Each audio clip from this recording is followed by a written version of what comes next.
सिंघधामी ने गढ़वाल भातृ मंडल संस्था के सदस्यों को भव्य कार्यक्रम हेतु शुभकामनाएं देते हुए कहा कि इस तरह के मेले एवं कार्यक्रमों से युवा पीढ़ी को लोक संस्कृति गायन नृत्य के बारे में पता चलता है। उन्होंने युवाओं से अनुरोध करते हुए कहा कि हमें अपने पूर्वजों से अपनी संस्कृति सभ्यताओं के बारे में जानना चाहिए, साथ ही उन्हें विरासत के तौर पर आगे बढ़ाना चाहिए। उन्होंने कहा सांस्कृतिक मेले हमारी परंपराओं को जीवित रखते हैं, उनके संरक्षण से ही हम अपनी संस्कृति का संरक्षण भी करते हैं।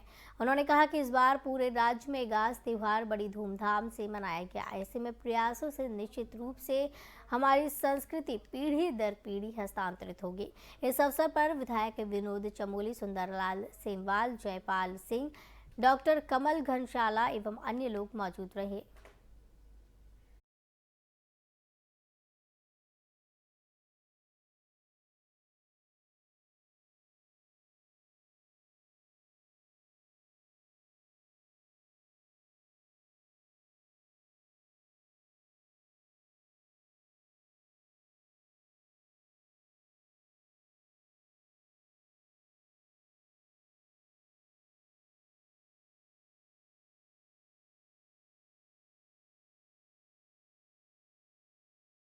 कांग्रेस की भारत जोड़ो यात्रा का उत्तराखंड चरण चमोली जनपद अंतिम छोर माड़ा गांव से शुरू होने वाला है। भारत जोड़ो यात्रा में शामिल होने के लिए माड़ा गांव के लिए प्रतिपक्ष नेता यशपाल आर्य रवाना हुए।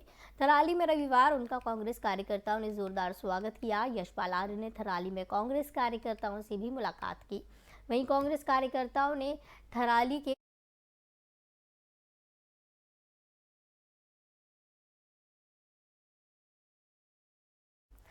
तो भूस्खलन और परिवारों के विस्थापन का मुद्दा विधानसभा के पटल में उठाने की मांग की। इसी के साथ यशपाल ने पैनगढ़ गांव की स्थिति का जायजा लिया। बीजेपी सरकार पर निशाना साधते हुए यशपाल आर्य ने कहा कि सरकार प्रभावितों की नहीं सुन रही है। वहीं दूसरी ओर कांग्रेस की तारीफ करते हुए कहा कि भारत जोड़ो यात्रा के जरिए जनता से सीधा संवाद स्थापित कर रही है और जनता के मुद्दों की लड़ाई भारत जोड़ो यात्रा के जरिए कांग्रेस सड़क से लेकर सदन तक करेगी। इंसानियत नहीं है और वो जो परिवार बेघर हो चुके हैं उनकी सुनवाई नहीं हो रही है। लगातार प्रशासन के और सरकारी अधिकारियों के इर्द गिर्द चक्कर लगाने के बावजूद भी कोई और जो 2013 की कांग्रेस कार्यकाल में कांग्रेस के शासन उत्तराखंड की राजनीति में आम आदमी पार्टी अपना राजनीतिक भविष्य तलाश रही है। विधानसभा चुनाव में आपकी करारी हार हुई थी, लेकिन अब आम आदमी पार्टी निकाय चुनाव और 2024 में होने वाले लोकसभा चुनाव से पहले पार्टी को मजबूत करने में जुटी है। प्रदेश प्रभारी के निर्देश पर 70 विधानसभा में आम आदमी पार्टी के प्रदेश और बूथ स्तर के कार्यकर्ताओं के साथ वरिष्ठ नेता ने बैठक की और आगामी निकाय चुनाव और लोकसभा चुनाव को लेकर रणनीति बनी। आम आदमी पार्टी के प्रदेश संयोजक जोत सिंह बिष्ट का कहना है कि आम आदमी पार्टी के प्रदेश प्रभारी के निर्देश पर उनको जिम्मेदारी मिली है कि उत्तराखंड की 70 विधानसभा में प्रदेश और बूथ स्तर के कार्यकर्ताओं के साथ बैठक कर पार्टी को मजबूत करने की रणनीति बनाए। इसी के साथ विपक्ष पर निशाना साधते हुए बिष्ट ने कहा कि राज्य में विकास के कार्य ठप पड़ी है। कांग्रेस और बीजेपी के घोटाले को जनता के बीच ले जाकर उजागर करने का काम आम आदमी पार्टी करेगी, ताकि लोग समझ सके उत्तराखंड राज्य बनने के बाद कांग्रेस और बीजेपी ने जनता को ठगने का काम किया। अगर दिल्ली मॉडल उत्तराखंड में लागू होगा तो यहाँ के बच्चे पलायन नहीं करेंगे, यहीं पर अच्छी शिक्षा भी होगी और नौकरी भी।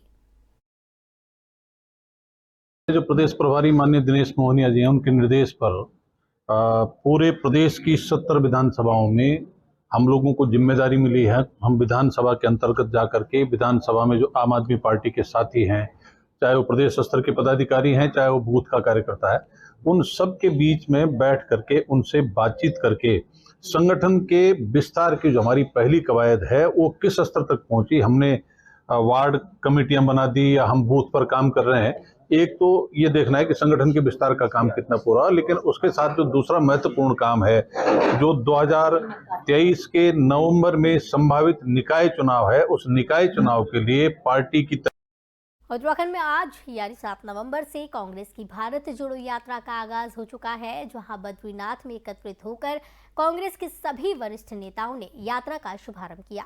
वहीं भाजपा इस यात्रा को लेकर कांग्रेस पार्टी पर तंज कसती नजर आई। बीजेपी प्रवक्ता वीरेंद्र बिष्ट का कहना है कि कांग्रेस को भारत जोड़ने से पहले अपने कार्यकर्ताओं को जोड़ना चाहिए। जिस प्रकार की गुटबाजी कांग्रेस में इस वक्त देखने को मिल रही है, उससे यही प्रतीत होता है कि पार्टी के कार्यकर्ताओं की आपस में नहीं बनती, जिसकी वजह से कांग्रेस को छोड़कर उनके सदस्य दूसरी पार्टियों का दामन थाम रही हैं। देखिए, कांग्रेस की जो भारत जोड़ो यात्रा है, पहले कांग्रेस अपने दिलों को जोड़ ले। तो कांग्रेस के अंदर जो गुटबाजी है, कांग्रेस के अंदर जो है नेतृत्व विहीन कांग्रेस खड़ी है, वो किसको जोड़ने की बात कह रही है? भारत तो पहले से जुड़ा हुआ है। श्रेष्ठ भारत, मजबूत भारत की ओर हम अग्रसर हैं। नरेंद्र भाई मोदी जी के नेतृत्व में हम नेशन फर्स्ट की बात करने वाले लोग हैं। तो वो किस भारत जोड़ने की बात कर रहे हैं? वो अपने कांग्रेसियों को तो एक साथ नहीं जोड़ पा रहे हैं। जहां जा रहे हैं वहां कांग्रेस में बिखराव है। कांग्रेस से लोग जो है खपा होकर दूसरे दलों में जा रहे हैं। रोज यही चल रहा है। एक तरफ से वो यात्रा निकालने की बात कर रहे हैं, एक तरफ से कांग्रेस जो है उनके नेता कांग्रेस को तोड़ने की बात कर रहे हैं। तो ये उनको मुबारक हो, इस राज्य में उनकी यात्रा।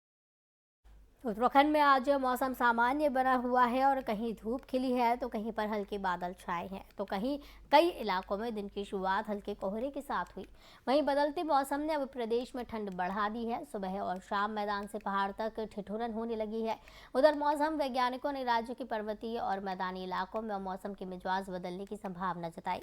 अगले 24 घंटे में उत्तरकाशी, चमोली और रुद्रप्रयाग के ऊंचाई वाले क्षेत्रों में कहीं कहीं हल्की बारिश से संग बर्फबारी की संभावना जताई है।